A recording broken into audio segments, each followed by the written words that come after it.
9 වසර විද්‍යාව සිංහල මාධ්‍ය පේපර් රිවිෂන් 5.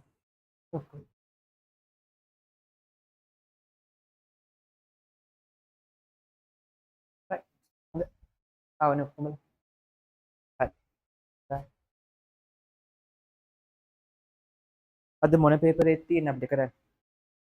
එදා කර හිටපු එකමද කොහමද? අපිට එදා එකමද? ඉවරද අපි?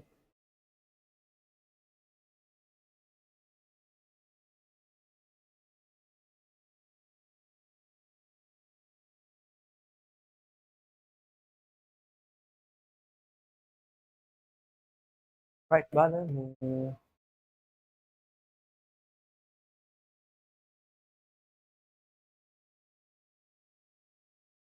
පේපරේ එදා ඉවර කරාද? අලුත් එකක් තියෙනවා. අලුත් එකක්. නෑ අලුත් එකක් නෙමෙයි වැඩ පොත කරන්න ගත්තනේ. එහෙමනේ. ඒකනේ. right. පේපර්ස් ඉවරයි වැඩ පොත යන්නේ. කට්ටිය අඩු ඒකද?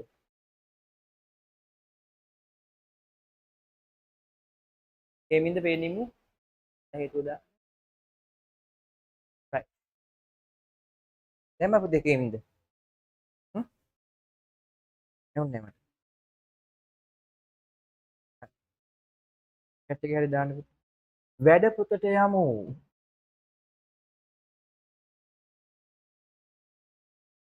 වැඩ පොත කරලා තියන්න උත්තරත් දෙනවා ප්‍රශ්න.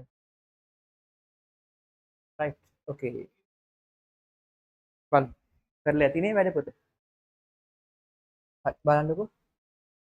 පොත.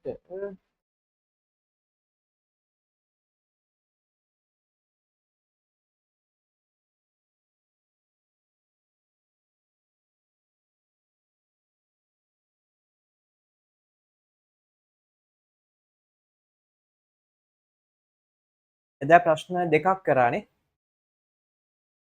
දෙකයි නේද කරේ? නැද්ද? එකක් කරේ නැද්ද? මතක නැහැ. දෙකක් කරා. හරි එකක් හරි කරා අර වගුවයි ඒ ටික. හරි බයි.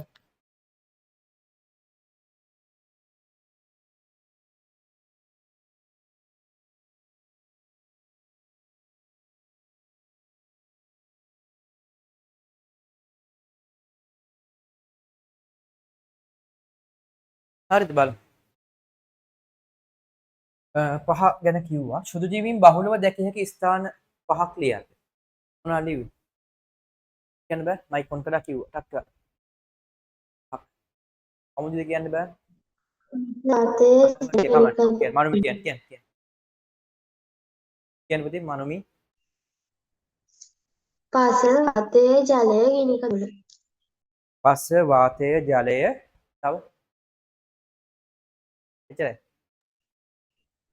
තුල උණුදිය තුල පුතේ උණුදිය උල්පත් දිය උල්පත් එහෙම හැබැයි උණුදිය උල්පත් වල ඉන්නේ ආන්තික කට්ටිය විතරයි. නිසා ඔය වගේ වෙලාවක දැන් ඔය පොදුවේ හැමෝගෙම අහනින්ද මොනවද? පස්ස වාතය ජලය නරක් වූ ආහාර කුණු කැලි කසල ආණු වතුර පොකුණු ජලය වගේ ලියනවා නම් හොඳයි. අර ටික කපලා හදා ගන්න දැන් ඔය පාඩම් කරන පොතනේ. ඒක. හරි. මමත් උත්තර කිව්වහම තහවුරු වෙන තවත්. ඒ නිසා අනිත් ඒවා ලියන්න යන්න එපා. හැබැයි ඒගොල්ලෝ විශේෂයෙන් ආන්තික පරිසර ගැන ඇහුවොත් ඔය උණුදිය උල්පත් ඒ වගේම අපේ ඉන්න සුදු ජීවීන්ගෙනුත් සුවිශේෂී කණ්ඩායමකට විතරයි ඉන්න පුළුවන්. ඒගොල්ලන්ගේ අල්පතර ප්‍රමාණයක. හරි. ඒකයි. right. ශුද්‍ර ජීවීන් දැකිය හැකි ආන්තික පරිසර 6ක්. ඔන්න ඕකට නම් ඔය කියපු දේවල් ලියන්න පුළුවන් නේද අරුණෝද? කියන්න බෑ උත්තර අරුණෝද? රසියල් නිදිය උල්පත් ලවණ වගුරු පෙට්‍රල් ඩීසල් ගිනි කඳු. හොඳයි. right. ඒගොල්ලෝ ලියා ගන්න. හරිද? අයිස් දැන් ඔය උෂ්ණත්වයම ගත්තාම අන්ත දෙකයිනේ. අධික සීතල අධික උණුසුම. අධික සීතල කියන්නේ මොකද්ද? ග්ලැසියර්. අධික උණුසුම උණුදිය නෑ මේ ලාවා ගිනි කඳු. ඊට පස්සේ උණුදිය උල්පත් නේ. ඊට පස්සේ අපි ආයෙ ගත්තොත් එහෙම ලවණ බිම්, මුහුදු පතුල, පෙට්‍රල් ඒ වගේ ඒවා. හරි. right. ඒවලත් අර පෙට්‍රල් වගේ මුලින්ම ලියන්න යන්න එපා. මුලින්ම අර අයිස් කඳු නැත්නම් ග්ලැසියර් ගිනි කඳු වගේ ඒවා ලියන්න. පෙට්‍රල් ඒවා අන්තිමට දැන් මේකයි. අර ලියන අනුපිළිවෙලකුත් තියෙනවානේ. මොකද හොඳම උත්තර තියෙද්දි ළඟින් යන උත්තර ලියන්න යන්න එපා. හරි. රයිට්. ඊට පස්සේ සුදු ජීවීන්ගේ හිතකර බලපෑම් පහක් අහනවා. හරි. සුදු ජීවීන්ගේ හිතකර බලපෑම් පහක්. හරි. මිහින් පේනින් මට කියන්න බෑනේ මේතන. කෘෂිකර්මාන්තය සඳහා සුත්‍රීවින් යොදා ගැනීම, ප්‍රතිජීවක නිපදවීම, ජීවවායු නිපදවීම, ලෝහ නිස්සාරණය, ප්‍රතිදූරක නිපදවීම, කිරියාශිත නිෂ්පාදනය. අර අපි අච්චුපතේ ලියපු ටිකනේ. අච්චුපතේ අනුමාත්‍රකා දාලා ලියු අච්චුපතේ නෙමෙයි ලියන පොතේ.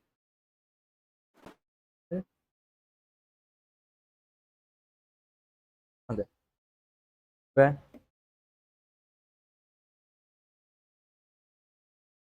හරි.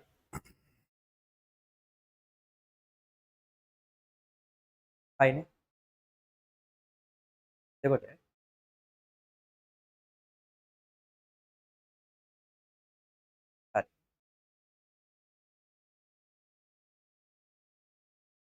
ලියාගත්තනේ? අර මාතෘකා ටික දාන්න ප්‍රධාන අනුමාත්‍රකා ටික. හරි. බෑ. හරිද මින් තරක් වුණා ටිකක්. රයිට්. කාටද ඕනනම් ඒ වීඩියෝ එක ආයි මේවා කරලා බලමු නේ නැත්තම් වෙලා යනවා. කියන්න ගියොත් එහෙම. හරි. ඊට පස්සේ මේ ශුද්ධ ජීවීන්ගේ අහිතකර බලපෑම් 6ක්. මට කියන්න බෑ නිසිරි. රෝගකාරකයි ආහාර නරක් වීම, ඇඳුම් මත වර්ධනය වීම, තුනයි. තව ඕනේ. විතරේ හම්බුනේ ඇස. ඒ ටික හම්බුන්නේ නැහැ. හරි. තව කියන්න බලන්න එහෙනම් පමුදිත අජීවී පුස්ත මත වැඩමින් ඒවාට ආර්ථිකමය හානි සිදු කිරීම. හරි. 6ක් නෑ අතට උතන වැරදිලා තියෙන්නේ. හරිද? 4ක් වගේ තමයි ලියන්න පුළුවන්. අහිතකර 6ක් එන්නේ 4ක් වගේ දාගන්න. අනික 8 පන්තියේ තිබ්බ එකන්නේ. මේක 4ක් කරගන්න. මොකක්ද එකක් තිබ්බේ අර ආහාර නරක් කිරීම. මේ වගේ ප්‍රධාන ඒවා ලියන්න මුලින්ම. ආහාර නරක් කිරීම. ඊට පස්සේ ගත්තොත් එහෙම මේ අහිතකර මොකද්ද? ලෙඩ රෝග සෑදීම. ලෙඩ රෝග සෑදීම. ඊට පස්සේ අනිත් එක මොකක්ද ලියුවක? මොකක්ද? අනිත් එක පරිසිරිය අනිත් එක. ඉතිරි මොකද්ද පුතේ අනිත් එක? අන්තිම ලෙඩ රෝග සෑදීමයි ආහාර නරක් කිරීමයි. ඒක ප්‍රධානම. තව දැන් මොකක්ද ලියුවේ තව? ඈ? ඇඳුම් මත වර්ධනය වීම, එහෙම ලියුවේ. තව මොකක්ද ලියුවේ? රෝගකාරකයි ඒකයි තව. දෑ මත වර්ධනය වී අලාභ හානි සිදු ඒ කිරීම. ඔක්කොම එකයි. ඒක තව මොන? එච්චරයි. ඒ ඔක්කොම කියන්නේ මොකද්ද? අජීවී පෘෂ්ඨ මත වර්ධනය වෙමින් ඒවාට හානි සිදු කිරීම. බලන්න හරි. ඒ ඔක්කොම එකට එන්නේ. තව මොකද්ද මගේ හරිනේ 4ක් නැද්ද? කියන්න බෑ කවුරු? මිනිසාට ලෙඩ රෝග ඒ කිව්වා. ලෙඩ රෝග ඇතිවීම කිව්වා, ආහාර නරක කිරීම කිව්වා, අජීවී පෘෂ්ඨ කතාවක් කිව්වා, තව එකක් තියෙනවා. ජෛව රසායනික අවිලෙස, ඒක මේකනේ මොකද්ද? ජෛව රසායනික අවිලෙස භාවිතා කිරීම. වෙන මාතෘකාවකුත් තියෙනවා. හොඳයි. 4යි එතකොට. ඒක ඔයගොල්ලෝ අර අජීවී පෘෂ්ඨ කතාව අන්තිමටම ලියන්න. මොකද ඒක අටේ තිබ්බ එකනේ. ගොඩක් අහනවා නම්. හරි. රයිට්. හරි. කෘෂිකර්මාන්තයේදී ශුද්ධ ජීවීන් යොදා ගන්න අවස්ථා මේ උත්තර කතා කරන් යද්දී ඕගොල්ලන්ගේ උත්තරේ කියවුන් නැත්නම් පොඩ්ඩක් මයික් ඔන් කරලා අහන්න. මොකද ඕගොල්ලෝ ඒ හදලා තියෙන පාඩම් කරන පොත. නේ? ඒක ෂුවර් නැතුව පාඩම් කරන්න බෑනේ. ඒක අහන්න බය නැතුව. පුතා ඒව කපා ගන්න ඕනි ඉතින්. මේකේ තියෙන ගොඩාක් ඒවා අයිති වුණේ. ඒක මොනවද? අපි මෙහෙම හෙව්වොත් එහෙම. අජීවී පෘෂ්ඨ මත වර්ධනය වෙමින් ඒවාට සුදු ජීවීන් හානි කරන අවස්ථා සඳහා උදාහරණ ලියන්න කියලා. ඇඳුම් පුස් කෑම, ලී මොකද ඉන්දිරාපත් වීම, ඊට පස්සේ අර අන්වීක්ෂ සහ කැමරා කාච මත පුස් බැඳීම, බිත්ති මත පුස් බැඳීම වගේ ඒවා ලියන්න. හරි නැත්නම් ඒ ඔක්කොම කියන්නේ අර. හරි. කෘෂිකර්මාන්තයේදී සුදු ජීවීන් යොදා ගන්න අවස්ථා 4ක්. කියන්න බලන්න මිහින් පොත් බලන් කියත හැකි අවුලන්නේ. නයිට්‍රජන් තිර කිරීමට යොදා ගැනීම. හොඳයි. තව ජෛව රසායන ජෛව පොහොර ලෙස භාවිත කිරීම. ජෛව පොහොර ලෙස භාවිතා කිරීම හොඳයි මතකින් කියන්නේ. තව මතකද? right. දුල්නිත තව දෙකක්. අනින්න අනික් කෙනා මොනවද කිව්වේ කියලා. දුල්නිත කියන්න. සර් මොන ප්‍රශ්නද කියලා අහන්න එපා. අදුල්නිත තක් වුණා එපා. එහෙනම් මට කියන්න කෙස්නදී කියන්න බලන්න. කොම්පෝස් සෑදීම කොම්පෝස්ට් සෑදීමට තව ජානතාක්ෂණ ජාන තාක්ෂණය මගින් යොදා ගැනීම ඒක හැබැයි ජාන තාක්ෂණය මෙහෙම ලියන්න මොකද ජාන තාක්ෂණය මගින් නව භෝග නිපදවීම නව භෝග නැත්නම් නව ශාක නිපදවීම කියන්නේ ජාන තාක්ෂණයේ විවිධ ශේෂ්ත්‍ර වලට ගන්නවනේ ඒක කෘෂි කර්මාන්තයට සම්බන්ධ කරන්නේ ඒක හදාගන්න මොකද්ද මේ ජෛව තාක්ෂණය මගින් නව භෝග නිපදවීම නැත්නම් නව ශාක නිපදවීම නැත්නම් මොකද්ද ජෛව තාක්ෂණය මගින් පෝෂණ ගුණය වැඩි ශාක නිපදවීම නේ රන්වන් සහල් වගේ විටමින් A බහුල වගේ හදාගන්න. තව තියෙනවා සැක සහිතේ තියෙනවා නම් අහන්න. ඉතින් අපේ උත්තර ලියලා මොකද පුතේ උත්තරේ හරියටම ලියත හැකි නේ. ඒතකොට තමයි අපිට ඔය 100න් 100 කියන ටාගට් එකට යන්න පුළුවන්. ඒතර අනුගානක් හරිය ඇවිල්ලා නැවති 100න් 100 එන්නත් පුළුවන්. හරි. right. ඊට පස්සේ පෝදාශක කියන එකත් කියන්න හරිද? පුළුවන්ද? මොකද්ද? ජෛව පරිබෝධනාශක හරි කියන්න බැරි වුණා. ජෛව පලිබෝධනාශක ලෙස ජෛව පොහොර වගේම ජෛව පලිබෝධනාශක ලෙසත් පුළුවන්. හරි. right. තව තියෙනවද එහෙම කියන්න බැරි වෙච්ච ඒවා? ඒ හැම එකම ඉතින් ලියා ගන්න ප්‍රශ්නයක් නැහැ හතරක්. හරි. හරි. ජෛව පලිබෝධනාශක දෙක හරි. හරි.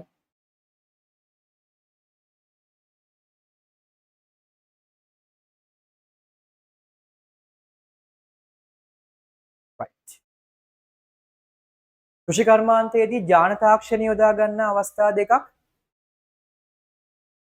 කියන්න බලන්න මට කෘෂි කර්මාන්තයේදී මේද්‍ය ජාන තාක්ෂණය යොදා ගන්න අවස්ථා දෙකක් විටමින් A අඩංගු කර පෝෂණයේ ඉහළ නම් අති රන්වන් සහ නිපදවීමට ඉරුඟු ශාකවලට ජානබද්ධ කිරීමෙන් පලිබෝධයන් විනාශ කිරීමට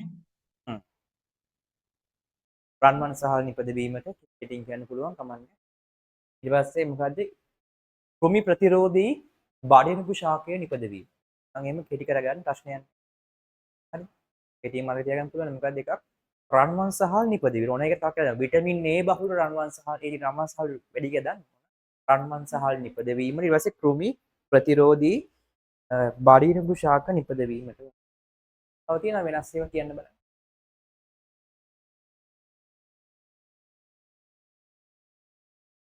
හරි ඊට පස්සේ ඊළඟ එක නයිට්‍රජන් තිර කිරීම යනු නයිට්‍රජන් තිර කිරීම යනු නයිට්‍රජන් තිර කිරීම යනු මේතන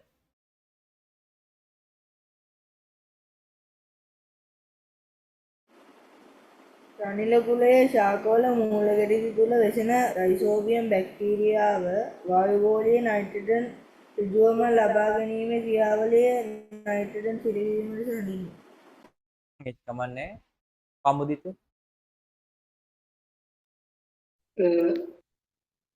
ඔය පොළොවට තියෙන වායුගෝලීය නයිට්‍රජන් සුජුව ලබාගත නොහැකි බැවින් මූල කැටි තුල වාසය කරන රයිසෝම් බැක්ටීරියා මගින් සුජුවම වායුගෝලීය නයිට්‍රජන් ලබා ගැනීම. හොඳයි. අර මූලකැටි විතරන්නේ අපි දන්නවා නිදහස් ලෙස ඉන්න අයත් මොකක් වෙනවද? රැසොට බැක්ටර් වගේ ඉර කරනවා. මොකද පොදුවේ එකක් අපි ලිව්වොත් මෙහෙම ලියන්න පුළුවන් මොකද්ද? වායුගෝලයේ ඇති නයිට්‍රජන් ශාකවලට ලබාගත හැකි පරිදි පසෙහි ගබඩා කිරීම නයිට්‍රජන් තිර කිරීම ලෙස හඳුන්වයි. දෙක ඔක්කොටමයි තියෙන්නේ. ඒක මූලකැටිත් එක්ක එකතු වෙලා හරි ස්වාධීනව හරි. ඒක තුන ලියගන්න. අනිත් ඒවාත් හරි. මොකද්ද ලියගන්න?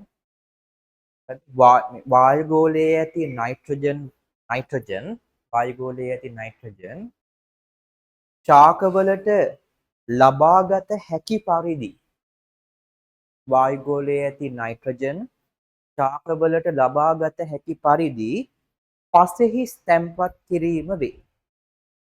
වායුගෝලයේ ඇති නයිට්‍රජන් ශාකවලට ලබාගත හැකි පරිදි පසෙහි ගබඩා කිරීම වේ. නැත්නම් පසෙහි තැන්පත් කිරීම වේ. පසෙහි තැන්පත් කිරීම වේ. පසෙහි තැන්පත් කිරීම වේ. right okay ඊට පස්සේ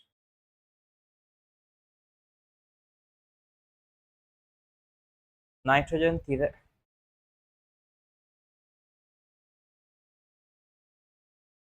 තිරකාරක බැක්ටීරියා සඳහා උදාහරණ අහන්න. කියන්න බලන්න මට දුල්නිත.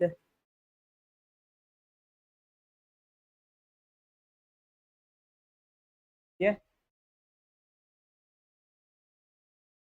මම ඇඹරෙන්නේ. මයික් කරේ නැද්ද? ලිව්වේ නැද්ද? ලිව්වේ නෑ සර්. ඇයි ලියන්නේ නැද්ද? කවුද ලියන් හිතන් ඉන්නේ? විභාගේ ලකුණු කීයද? 80ක් 80ක් කියන්නේ ඒකත් නිකන් ගෙස් කළ කියන්නේ. යති බාරියට. ඔය පැත්තේ බලන්න අම්මා ඉන්නව ළඟ. ඈ? ඔහු අම්මා නම් ඉන්න. ඉන්නේ නේ. ඒ පැත්තේ අම්මා නම් ඉන්න. ඕම බලන්නේ ඕක. රවුනද කියලා? ඇයි ලිව්වේ නැත්නම් කවුද ලියන්නේ? ලියන්නේ නැද්ද? අච්චුව තරම් බලන්නකෝ වේද බැයිද? අච්චුවට හරි.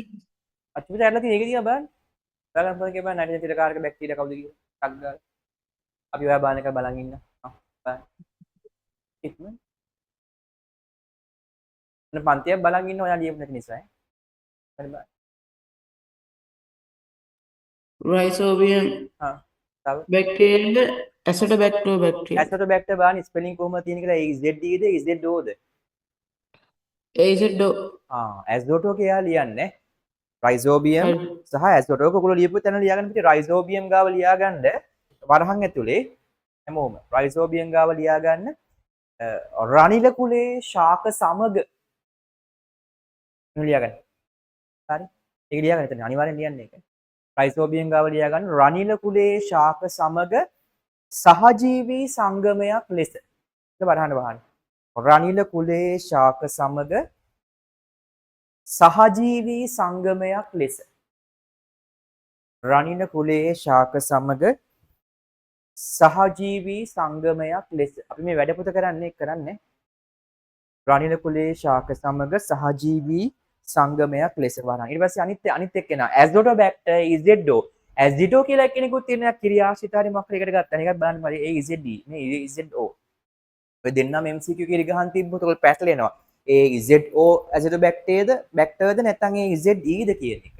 ඉතින් ඒ නිසා ලියන ඊළඟ ඇසිඩෝබැක්ටර් SD නොම ඇසෝ SD කියන අනිත් එක්කන ඇසෝ ඇසෝටෝබැක්ටර් ගාව ලියා ගන්න නිදහස් ලෙස ජීවත් වෙමින් නිදහස් ලෙස නැත්නම් නිදහස් වාසී කිව්වත් කමන්නේ. නිදහස් වාසී. එයාට කවුරුත් ඕනේ නැහැ. එයා පාඩුවේ තනියම ඒ වැඩේ කරනවා.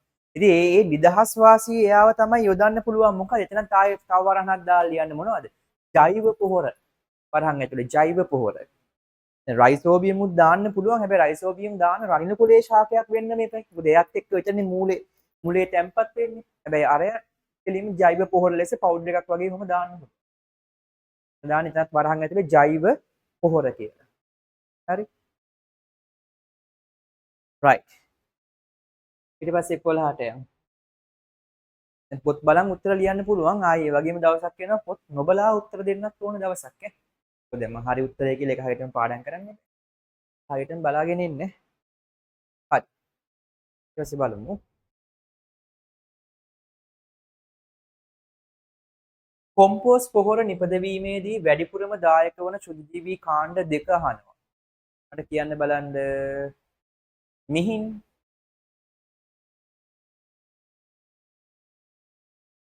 ඉතලා කියන්නේ මේතන්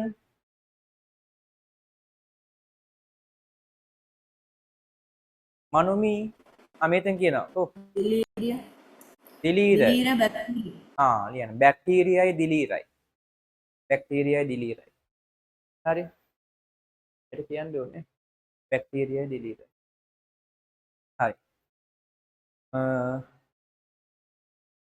right. කොම්පෝස්ට් පොහොරවල විශේෂත්වය කුමක්ද?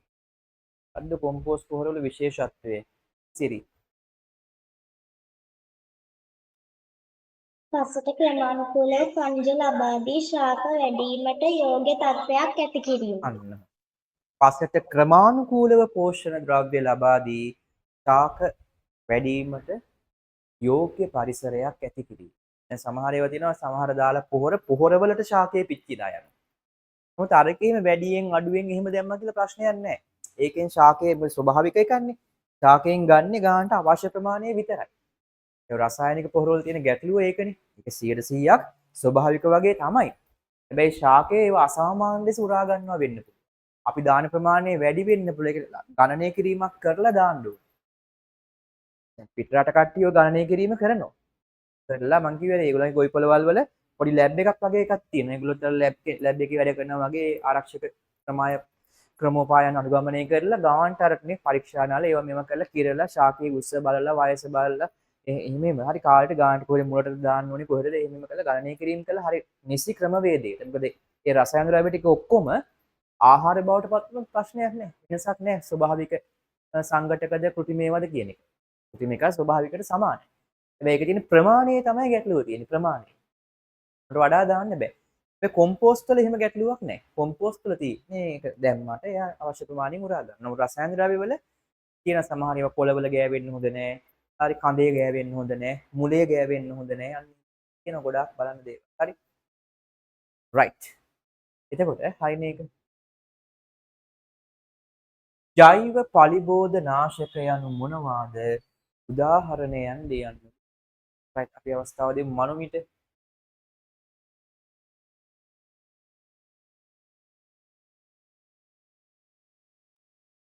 සර් මොකක්ද ප්‍රශ්නේ?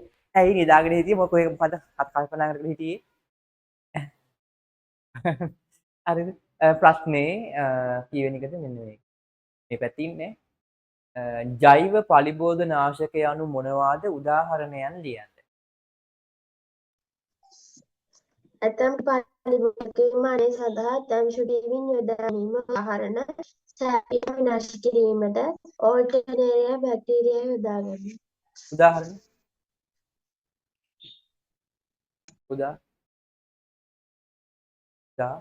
උදා කියන්නේ නැද්ද උදාහරණ?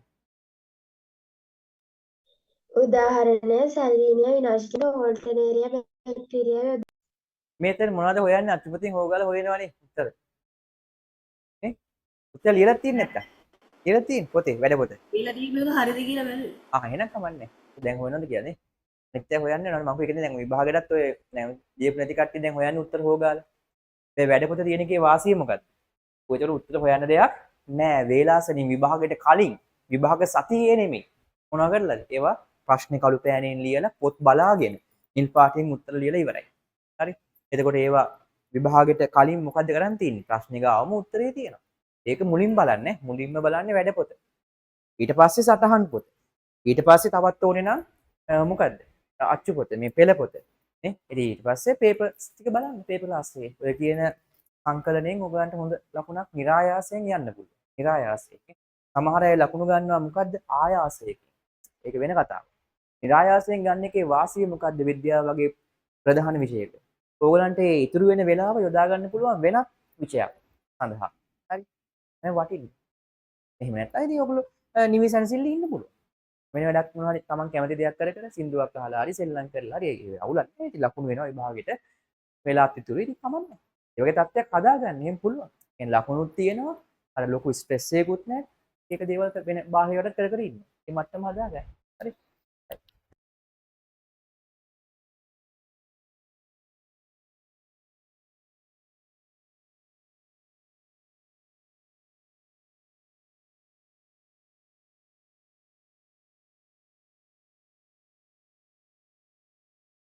බලන්නකෝ. right. බලන්න එතකොට හරි. ඊට පස්සේ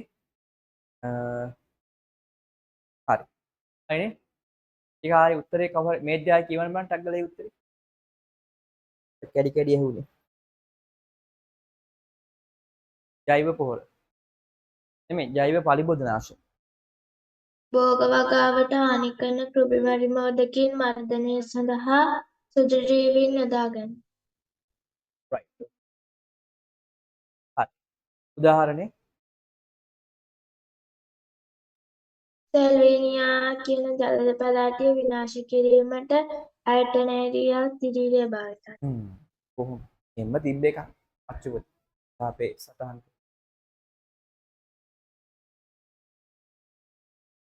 right okay හරි ඊට පස්සේ වෛද්‍ය විද්‍යාවේදී ශුද්ධජීවීන් යොදා ගන්න අවස්ථා 3ක් ලියන්නලු අරුණෝද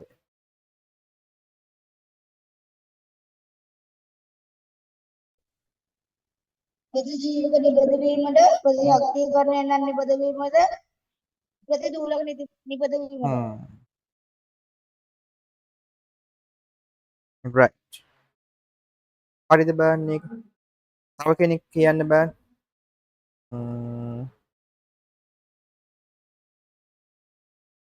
හරි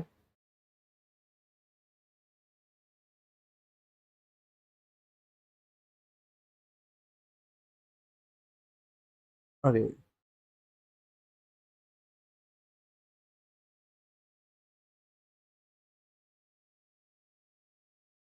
හරි කමන්නේ ලිව්වන එක ඊට පස්සේ ඊළඟට යමු ප්‍රතිදූලක නිපදවීමට ප්‍රතිජීවක නිපදවීමට අනික මේ එන්නත් නිපදවීම ඊට පස්සේ ප්‍රතිජීවක යනු මොනවාද හෙස්සන්දි ප්‍රතිජීවක යනු මොනවාද කියන්න බෑ එක් සුජීවියෙකුගේ දේහය තුළ නිපදවී වෙනත් සුජීවියෙකු විනාශ කිරීමට හෝ අඩපණ කිරීමට යොදා ගන්නා රසායනික ද්‍රව්‍ය. හරි ඒක හරි right එක් සුජීවියෙකු තුළ නිපදවී වෙනස් සුජීවියෙකු විනාශ කිරීමට හෝ අඩපණ කිරීමට යොදා ගන්නා රසායන ද්‍රව්‍ය අඩපණ කරනවා කියන්නේ ගොඩක් වෙලාවට ඒකේ එයා අනිත් ක්‍රියාජනකයන්ගේ ප්‍රජනන හැකියාව නැති කරනවා. ඒකට ඉතින් ඒ ඉන්න කට්ටිය ඔය මොන හරි කෙටි ජීවිත කාලයක් ඉතින් ළඟට පස්සේ රෙඩි සනීපයි. ඒක. කෙටි ජීවිත කාලයක් තියෙන නිසා වැඩේ කරන්නේ. විනාශ කිරීම විතරක් බැරි. විනාශ කිරීමට සහ අඩපණ කිරීමට දෙකම ලියන්න පුතේ. සම්පූර්ණයෙන් ලියන්න. මොකද ඕක පෙළ පොතේ තද කළු අකුරින් තිබ්බ නිර්වචනයක්. ඒක එහෙම් පිටින් ඒකම ලියන්න. right. අඩපණ කරන කතාවත් එතන තියෙනවා. හරි. ඊට පස්සේ ප්‍රතිජීවක වර්ග 5ක් සඳහන් කර ඒවා විනාශ කරන ශුද්ධජීවී කාණ්ඩය ලියන්න. ප්‍රස්තාව දෙමු. තුල්නිතට නැවතත් තුල්නිත මොන ප්‍රශ්නයක් බලන් හිටියේ නැද්ද? කියන්න බෑ. තුල්නිත අදුල් කියන්න බෑ නදුල් මේක right 17 ප්‍රතිජීවක වර්ග 5ක් සඳහන් කර ඒ කතාව හිතයිද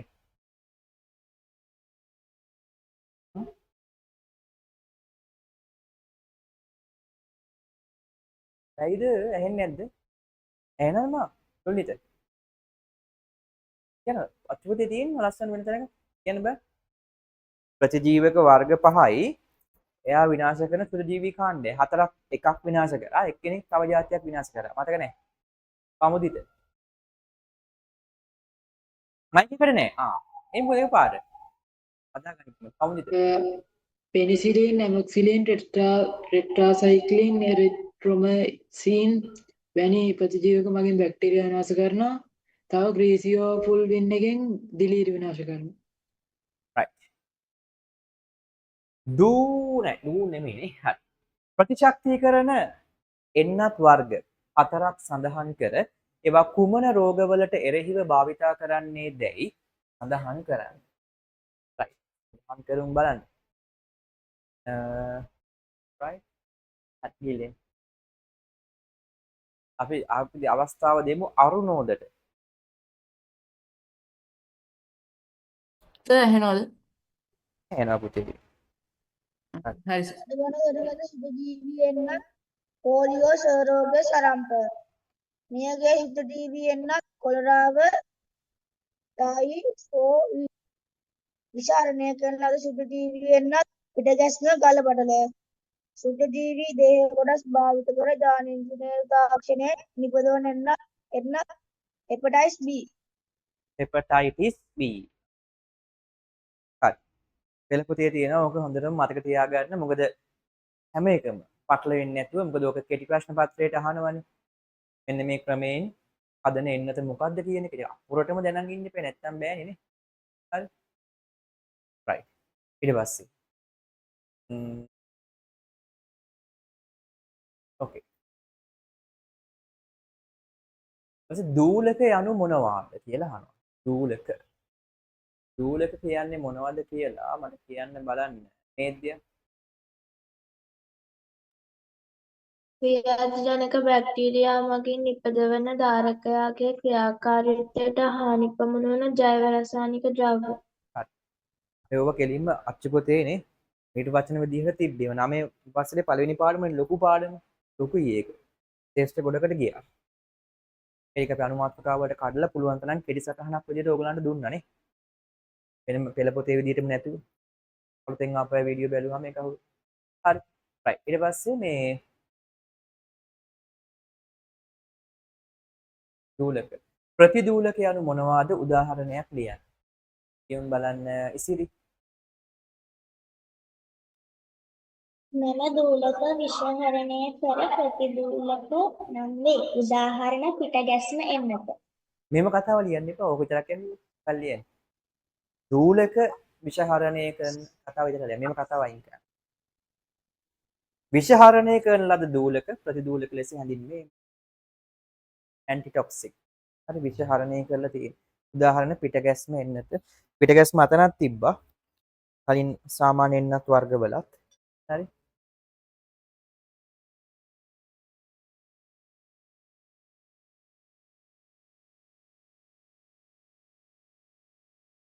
පිටගැස්මෙදි තියෙනවානේ මොකද්ද පිටගැස්ම හැදෙන්න කලින් ගහන්නක් තියෙනවා හැදුනට පස්සේ ගහන්නක් තියෙනවා හරි ඔය එන්නත් වර්ග ගොඩාක් ඒවා තියෙන ඉතින් මොනවද එන්නත් වර්ග ප්‍රධාන දෙකක් තියෙනවා එකක් ලෙඩේ හැදුනට පස්සේ ප්‍රතිකාරයක් විදිහට ගහන ඒවා අනිත් ඒවා ලෙඩේ හැදෙන්න කලින් අර ඕගොල්ලන්ට ලෙඩක් නැතුව ඉස්කෝලේට ඇවිල්ලා විදින්නේ පොඩි කාලෙත් විදිනවා ලෙඩක් නැහැ විදින්නේ ඇයි සමහර අය අඬන්නේ අඬනවද ඔබ හරි එතකොට ඒ ගහන්නේ හැදෙයි කියන්නේ කොරෝනා වලට විද්දනේ එතකොට හැදෙනාට පස්සේ ගහන ඒවත් තියෙනවා හැදෙන්න කලින් හැදෙයි කියලා හැදෙන එක වළක්වන්න ගහන ඒවත් හරි එතකොට right වෙන්නත් වෙලක් දැන් ඔය වර්තමානයේ කතා වෙන එකනේ මොකද්ද කොරෝනා වලට මේ ගහපු එක නිසා මිනිස්සු මැරෙනවා හෘදයාබාධ වැඩි අර කතාවයි මේ කතාවයි ඒ වෙන කියන දෙයක් නැති හින්දා කියන කතාව. ඒ මිනිස්සු සංඛ්‍යාව ඒ විදිහටම ඊට කලිනුත් මැරුණා. හැබැයි කොරෝනා එන්නතත් විස වෙලා මැරිච්ච පිරිසක් ඉන්නවා නැත්නම් ඒවට කියන්නේ ඖෂධ විස වීම. ඒක සාමාන්‍ය අගය ලොකු වගයක් නෙමෙයි. නමුත් අර මම හැමතිස්සෙම කියන්නේ ප්‍රධානම හේතුව මොනවද මිනිස්සු අඩු වයසින් මැරෙන්න වයස් ભેදයක් නැන්නේ පිළිකා හැදෙන්නේ ඔක්කොටම මොකද්ද ප්‍රධානම හේතුව ඈ වෙන මොකුත් නෙමෙයි. සහ දුම්පානය, මත්පැන් පානය අනිත් එක අර ශරීරයේ ක්‍රියාකාරීත්වය අඩු වෙන. ඔය තුන කොරෝනා වලට මේ වගේ අහුවා කියලානේ. right.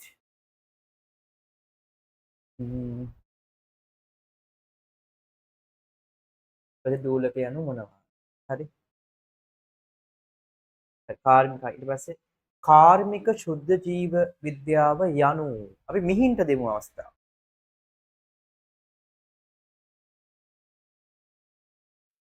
ආර්ථික වාසි සඳහා සුදු ජීවීන් භාවිතා කිරීම. කොහෙද ආර්ථික වාසි සඳහා මොනවද පාවිච්චි කරන්නේ? විවිධ කර්මාන්ත සඳහා. අන්නේ කොනේ ආර්ථික වාසි සඳහා විවිධ ආර්ථික වාසි සඳහා විවිධ කර්මාන්තවලදී ජීවීන් යොදාගෙන ඊට පස්සේ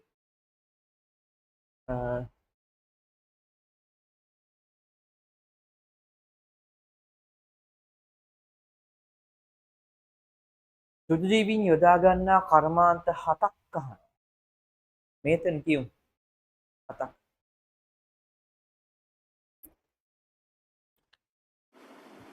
ක්‍රියාශීල නිෂ්පාදන, ජීවවායු නිපදවීම, ලෝහ නිස්සාරණය, ශාකනික ආශ්‍රිත නිෂ්පාදන, මධ්‍යසාර නිපදවීම, විනාගිරි නිෂ්පාදනය, වේගිරි කර්ම. ක්‍රියාශීත එහෙම ලියන්නේ. අරම ලියන්න එපා මොනවද? යෝගට් සෑදීමට, මී කිරි සෑදීමට, චීස් සෑදීමට ඒ ඔක්කොම ගන්න ක්‍රියාශීත කර්මාන්ත. බේකරි එකත් ඒ වගේ පුහු කර්මාන්තය ඔන්න 8 පන්තියට 11ක් තිබ්බේනේ. 11ක් තිබ්බා. එයින් ප්‍රධාන 7ක් ලිය. ජෛව ශීරණය යනු තුල්නිත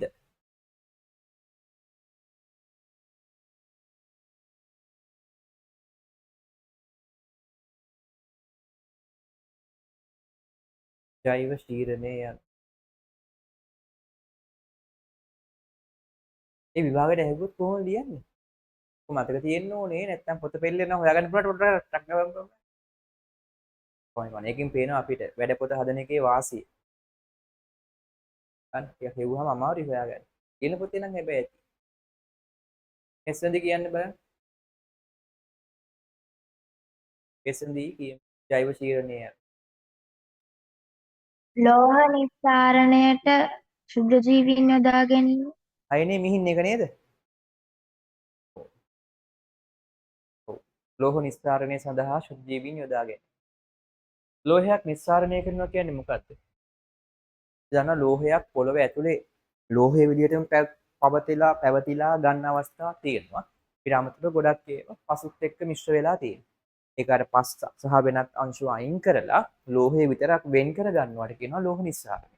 ඉතින් ලෝහ නිස්සාරණයට ක්‍රම ගොඩාක් තියෙන විද්‍යුත් විච්ඡේදනය, ජලයේ පා කිරීම, ඔන්නම ක්‍රම ගොඩාක් තියෙනවා. ඒ අතර අඩු වියදමකින් කරගන්න පුළුවන් විදිහක් ඒක අර හැම ලෝහයකටම ගැලපෙන්නේ නැහැ. මොකද සුද්ධ ජීවී ප්‍රදා ගන්න. ඇත්තට මේගොල්ලෝ ලෝහ මත යැපෙනවා.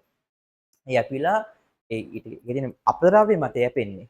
ලෝහවල තියෙන මිශ්‍ර වෙලා තියෙන අපද්‍රව්‍ය මත යැපිලා අපද්‍රව්‍ය ටික ආයනයට ලක් කරනවා. ඊට පස්සේ ඉතින් අදාළ පිරිසිදු ලෝහය ලබා ගන්න. රයිට්. කොහොම කර්මාන්තයේ වෙච්ච දේම තමයි. යෝගට් නිෂ්පාදනයේදී සංඝටකවල සිදුවන වෙනස්කම සඳහන් කරන්න. දෙමු අවස්ථාව නේද්‍යයට. දන්නේ ලැක්ටෝස් අම්ලය ලැක්ටික් අම්ලය බවට පත් වීම. ඔව් ලැක්ටෝස් නෙමෙයි මොකක්ද ඒ ලිව්වේ? ඒක නෙමෙයි. ඒකද? ඔව්නේ යෝගට් වල හරි. පෙක්ටින් කතාව මට මතක් වුණේ. ඒක තියෙන්නේ කොහෙද? කොහුවලනේ. කොහු ලැක්ටෝස් කියන කාබෝහයිඩ්‍රේටය ලැක්ටික් අම්ලය බවට පත් වෙනවා. ලැක්ටික් අම්ලය බවට පත් වෙනවා. ව්‍යාම්ලික ගතිය ඒවයි නිසා ඒක කැටි ගැහෙනවා. ඒතර ඒකේ අර ආහාරය නරක කරන්න බලපාන සුදු ජීවීන් ටික මොකද වෙන්නේ? එතන හැදෙන්නේ නැහැ. හේතුව මොකද්ද? විභාගයට ඇහුවොත් ඇයි මොකද යෝගට් වල පරිරක්ෂණයේ ක්‍රමය මොකද්ද කියලා කල් තියාගන්න පුළුවන් ඇයි කියලා. එකක් ඒ තියෙන ආම්ලිකතාවය නිසා. යෝගට් වල පොඩි ඇඹුල් රහක් තියෙනවානේ. ඔය සීනි ජාල තමයි මේක අඩු කරන්නේ. ඒ ආම්ලිකතාවය නිසා වෙනස් සුදු ජීවීන්ට ඒ මත පහසුවෙන් වර්ධනය වෙන්න බෑ. කාලයක් ගියම් පුළුවන්. ඊට අමතරව ශීතකරණයේ තබන නිසා උෂ්ණත්ව පාලනයක් වෙන නිසා තමයි. ඔව අහන්න පුළුවන් අමතර ප්‍රශ්න පොතේ සිලබස් එකේ තියෙන ඒවා නෙමෙයි. ඒක ඔළුවේ තියාගන්න. ඒවා අර සිලබස් එක ළඟින් යන විද්‍යාව ඉගෙන ගන්න ළමෙක් හිතලා ලියන්න ඕනේ. ඒ කතාව ලියන්නේ. අහුවොත් විභාගයට කොහොමද යෝගට් වල යෝගට් නිෂ්පාදනයේ තියෙනවනේ. කල් තියාගන්න කියලා එකක්. අර තියෙන ලැක්ටික් අම්ලයෙන් එන ආම්ලිකතාවය නිසා වෙනස් සුදු ජීවීන්ට ඒ මත යැපිය නොහැකි වීම සහ ශීතකරණයේ තබන නිසා වර්ධනය විය නොහැකි වීම. හරි? right.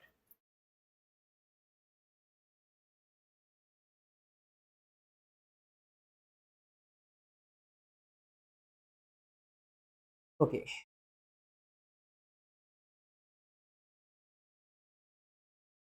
ඊට පස්සේ ශාක කෙඳි ආශ්‍රිත නිෂ්පාදන සඳහා යොදා ගන්නා ශුද්ධ ජීවීන් විසින් සිදු කරන කාර්ය සඳහන් කරන්න. හරිද? ඔක් කේමින්ද පේන්නේ ඉන්න බෑද පුතේ? කේමින්ද කියන්න බෑන් කේමින්ද කියන්නේ. දැන් වැඩ පොත හදලා තියෙන්නේ. කේමින්ද කොහොම ඉන්න බෑ පන්ති වල. කවුද කියන්නේ? ශාක කෙඳේ තියෙන පොල් හන වගේ ශාකවල ඒකේ කෙඳේ එකට එක මේ බැඳී තියෙන පෙක්ටිටේට් නම් සංයෝගය තියෙනවා. ඊපස්සේ ඒකට අදාළ බැක්ටීරියා මගින් පෙක්ටිනේස් එන්සයිම් මේකට දාලා ඒක පෙක්ටේට් මේ සංයෝගය ජීර්ණය කරන් පස්සේ ඒ කෙඳී වෙන්න වෙනවා. හරි හොඳයි. ඔයාලා මතකද මම කිව්වනේ? එහෙම කතාවක්. අපි ඇන්දත් එක්ක දැන් කොහු කෙඳි ගලවන්න හරි අමාරුයි. කෙන්ද ගලවලා පැත්තකින් තියන්න බෑනේ. මේ කොහු කෙඳි වල පෙක්ටේට් කියලා අර කොහුබත් කියන්නේ. කොහුබත් වගේ තියෙන ඔන්නෝම කෑලි තියෙන එකට. මේ තියෙන පෙක්ටේට්. පෙක්ටේට්. ඊට පස්සේ අර දාන බැක්ටීරියා මගින් පෙක්ටිනේස් කියලා එන්සයිම් එකක්. පෙක්ටිනේස් කියලා එන්සයිම් එකක් ඒ මත ක්‍රියා කරලා කොහු මේ තන්තු ටිකට හානි කරන්නේ නැහැ. හරි අර පෙක්ටේට් කියන අර තන්තු බැඳලා තියාගන්න ඒ ද්‍රව්‍යයට හානි කරලා ඒවා ඇත්තටම ආහාරයට ගන්නවා. ඒවා වියෝජනය කරලා වක් වෙනවා. ඊට පස්සේ තන්තු ටික විතරක් තියෙනවා. තන්තු ගැට ගැහිලා නම් මනන් තියෙනවා. පොඩ්ඩක් ඊට පස්සේ තැළුවාම හරි. මේ ওই වැඩේ කරන්නේ නැතුව කොච්චර තැළුවත් පහසුවෙන් කෙඳි වෙන් කරගන්න බෑ. මේ කෙඳි වෙන් කරොත් තමයි කොහු ආශ්‍රිත නිෂ්පාදනනේ කොහු ඊටමතර පාපිසි බුරුසු ඒ වගේ ඊට අදාළ නිෂ්පාදන ගොඩාක් තියෙනවා කොහු වල. ඒක කරන්න පුළුවන්. හරි. right. ඔයගොල්ලෝ බලන්න ඉතින් කොහු කියන එක සාමාන්‍ය ස්වභාවික ද්‍රව්‍යයක් නෙනේ. ස්වභාවික ද්‍රව්‍යයක් අපි කොහොමද පොල් එල්ල විසික් කරනවා. ඒ නිසා ඔය ඔයගොල්ලෝ මොනවා නිෂ්පාදනයක් මිලදී ගන්නකොට පුළුවන් තරම් උත්සාහ කරන්න මොනවා කරන්නද?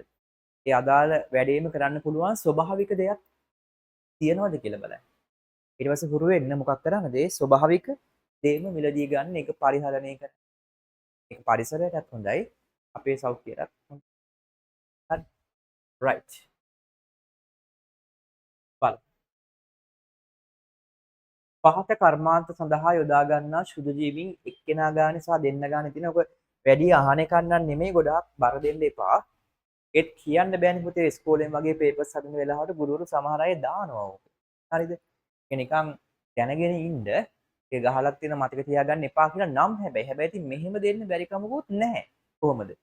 පහත සඳහන් ශුද්ධ ජීවීන් අතරින් විනාශ නිෂ්පාදනයේදී යොදා ගන්නා ශුද්ධ ජීවීන් වන්නේ ජීවියා වන්නේ කියලා මේකේ වෙනත් අය තුන් දෙනෙකුයි ඊට අදාළ එක්කෙනයි අර කෙටි ප්‍රශ්න පත්‍රය දෙනවා වෙන්න පුළුවන්. එතකොට ඒක අර මතක තියාගෙන තනියෙන් ලියන්න ඕන එකක් නෙමෙයිනේ. තෝරන්න තියෙන එකන්නේ. අනේ ඒ වගේ අදහසක් තමයි එන්නේ. ඒක අර ඒ වගුව දීලා වෙනම යටින් ගහලා තිබ්බනේ මෙහි මතක තියා ගැනීම අවශ්‍ය නැත කියලා. ඒ ඍජු උත්තර දෙන්න හිම තර්ක කරලා දෙන්න පුළුවන්. දක්වකටත් ඒ කියන්නේ නිකන් දැක්කොත් අඳුරා ගන්න පුළුවන් මට්ටමක් තියාගන්න. නැතුව මතකෙන් ලියන්න නෙමෙයි. හරිද ඉසිරි? කියාගෙන යන්න බලන්න. ලිව දෙ ටික. කියන්න බෑ. ප්‍රොනවුන්ස් කරන්න දෙයක් අමාරුයි කවන්නේ අපිට ප්‍රොජෙක්ට් එක. මන්දේසාර නිපදවීම සැක්‍රොමයිසස් විනාකිරි නිෂ්පාදනය ඇසිටෝබැක්ටර් ඇසිටි බේකරි කර්මාන්තයේ ලැක්ටෝබැසිලස් බුල්ගාරිස් කිරියාශක නිෂ්පාදන ලැක්ටෝබැසිලස් බුල්ගාරිස් ස්ට්‍රෙප්ටෝකොකස් ජීව වායු නිපදවීම මෙතනොකොකස් මෙතනොබැක්ටීරියාව ශාක කෙඳි ආශ්‍රිත නිෂ්පාදන බැසිලස් ප්‍රොවොරස් බැසිලස් ක්‍රොමිෂි ලෝහ නිස්සාරණය ඇසිටෝබැක්ටර් පෙරිසිඩන්ස් තියෝබැසිලස් පෙරිසිඩන්ස් පෙරොක්සිඩන්ස් නේද? පෙරොක්සිඩන්ස් right හොඳයි. right. වනිකම් පුළුවන් අර පෙරස් කියන්නේ පුතේ යකඩ වලට. නේ? අයන් නෙමෙයි ඒක අර සංකේතය යකඩ දැකලා අයි දාන්න දෙපේ අයි තියෙන අයඩින් වලට. F කියන්නේ ඇයි? එන්නේ. ඒක ලතින් නම් යොදා ගන්නකොට තියෙන එක. ඒතකොට Fe දාන්නේ ෆෙරස් කියලා යකඩ වලට අපි තිබ්බ එකනේ. කියන්නේ. ඒතර අන්න ඒකෙන් අල්ල ගන්න පුළුවන් නේ. යකඩ වලට කියන්නේ ෆෙරස්. ඒකයි යාගේ නමට මොකක් තියෙන්නේද? යකඩ අඟවන කොටසක් තියෙන්නේ. ඊට පස්සේ අපි දන්නවා ජීව වායුවේ තියෙන්නේ මොනවද? මේ ප්‍රධාන සංයෝගය. මේ ජීව වායුව කියන්නේ මිශ්‍රණයක්. ජීව වායුවේ තියෙන ප්‍රධාන වායු වර්ගය මොකද්ද? කියන්නේ. දන්නේ? Methane methane. ඒ නිසා බලන්න ජීව වායු තියෙන තැන් වෙන මොනවද තියෙන්නේ? මෙතනෝ කියලා තියෙනවා. නේද මේතන? ඔයත් මේතන නෙමෙයි මොකද්ද? මෙතනෝ. හරිද? ඇයි මෙතනෝ තියෙන්නේ? ඔයා ජීව වායුව ප්‍රධාන වායුව අඟවන්නේ. හරිද? අන්න ඒ වගේ වලින් පුළුවන් පොඩි පොඩි ක්‍රම වලට මතක තියාගන්න. හරිද? අර ඇසිටෝ පටල ගන්නත් එපා. උතන තිබ්බනේ ඇසිටෝ බෑග්ගත්. හරි. right. ඊට පස්සේ බලන්න ඉතින් මේක අර පොඩ්ඩක් අර පිටු ගානක් තිබ්බ එක මේ පොඩි සරල වෙලා නේද? අපි සාමාන්‍යයෙන් ලියන පොතේ ඊට වඩා ලිව්වා. මේ ලියන පොත සාරාංශයක්. නමුත් මෙතනත් බලන්න. ඒ නිසා ඔය කියන පාඩම් කෙල්ල කරගන්න ඕක. දැන් මගේ සයන්ස් වල විතරක් නෙමෙයි ඔය ප්‍රශ්න හදන වැඩේ මොකද්ද?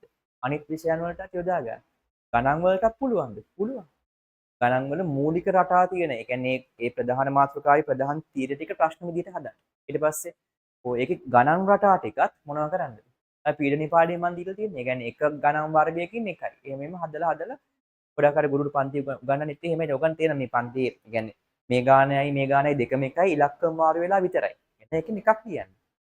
ඒක ගණන් පාඩම් කරනද නෑනේ ගණන් වල ආකෘතිය පාඩම් කරන්නේ. මෙහෙම ආවොත් මේ ක්‍රමයටයි හදන්නේ. ගණන් පාඩම් කරන්න බෑ. එන්නකල ප්‍රැක්ටිස් කරලා කරන්න ඕගන්ට ඕනම විෂයක් ඔය කියන ක්‍රම වලට කරන්න පුතේ. හරි.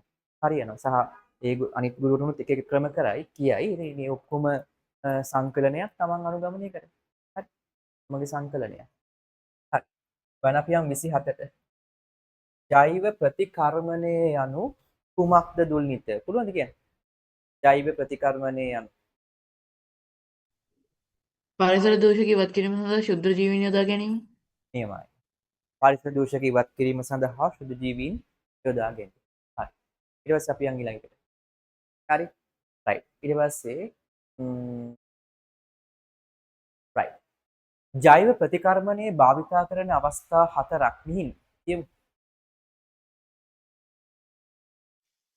දූෂිත ජලයේ ඇති කාබනික අපද්‍රව්‍ය ඉවත් කිරීම, සාගර ජලය මත විසී යන තෙල් වියෝජනය කිරීම, විවිධ කර්මාන්තවලදී ක්‍රෝමියම්, ඊයම්, රසදිය වැනි බැර ලෝහ පරිසර මුදා හැරීම නිසා එම විෂ ලෝහ අඩංගු දූෂිත ජලයෙන් එම ලෝහ ඉවත් කිරීම සඳහා බැක්ටීරියා අඩංගු කුළුණු තුලින් දූෂිත ජලය යැවීම, බැක්ටීරියා මගින් දි รา පත් වන ප්ලාස්ටික් ජෛව හායනය වන ප්ලාස්ටික් නිපදවීම. නියමයි. right. ඊට පස්සේ විවිධ කාර්යයන් සඳහා ශුද්ධජීවීන් භාවිතා කිරීමට හේතු 6ක් එසඳී. ක්‍රියාවලිය වේගයෙන් වීම, උපස්තර මත ගුණනය වීම, විවිධ උපස්තර ඕනේ විවිධ අනක ජෛව ක්‍රියාවලිය. කාගෙද ලියලා තියෙන්නේ? ජෛව ක්‍රියාවලිය වේගවත් වීම ඊට පස්සේ විවිධ උපස්තර මත වර්ධනය වීමේ හැකියාව තව. ක්‍රියා කිරීමේ හැකියාව ඇති විවිධ සුද්ධජීවීන් මාදිලි පැවතීම, සුද්ධජීවීන් තුළ ඉතා සරල ප්‍රවේණික ද්‍රව්‍ය පවතින බැවින් ජාල හැසිරවීමේ තාක්ෂණය සඳහා පහසුවෙන් යොදා ගන්නා ජාල ඉංජිනේරු විද්‍යාව යොදා ගැනීම, සුද්ධජීවීන් බොහෝමයක් ඉතා අඩු මුදලකට හෝ පරිසරයෙන්ම නොමිලේ ලබා ගැනීමට හැකි වීම. එච්චරයි නේද? එච්චරයි. ඔය ප්‍රශ්නේ තේරෙන්නේ නැහැ සමහර අයට. විභාගෙට අහපු වෙලාවක එහෙම ඔය හරියට තව වරදින දෙකක් තියෙනවා. තියෙනවා කියන්න. හොඳයි. මට මේ වුණා. සුද්ධ ද්‍රවී කර්මාන්ත සඳහා බල ශක්තිය මහා පරිමාණයෙන් අවශ්‍ය නොවීම, පරිසර දූෂණය අවම වීම. නියමයි. හරිද? හරි. බෑ. ඕකේ. right. හරි. ඔය ඕක මේ ගොඩක් අයට මේ වරදින්නේ ඇයි?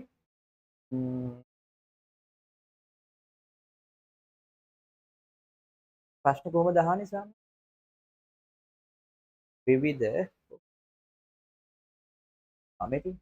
විවිධ කාර්යයන් සඳහා සුද්ධජීවීන් භාවිතා කිරීමට හේතු 6ක්. ගොඩක් අය කාර්යයන් ටික ලියන. හරිද? ඊට පස්සේ අර ඕක තේරෙන්නේ නැහැ. මොකද අර 8 පන්තියේ 7 6 ඉඳන්ම ලියලා තියෙන්නේ යගේ වාසි ටිකනේ. මේ 9 පන්තිය අලුතෙන් ඇවිල්ලා අර වාසි ළඟින් යන එක. මට වරදී වැදගත් ඇති.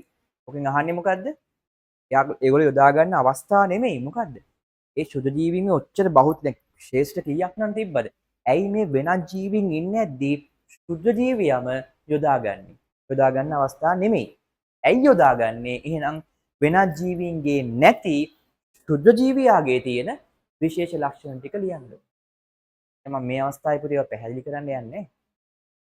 ඒක හරිද නැද්ද කියලා බලනවා විතරයි. තියරි පන්තිය වගේ වෙනවනේ. පන්තියේ ඒ මොනවද සේ කියපුවා ඒවා තේරෙන්නේ නෑනේ කියලා නම් තියරි පන්තියේ හරි.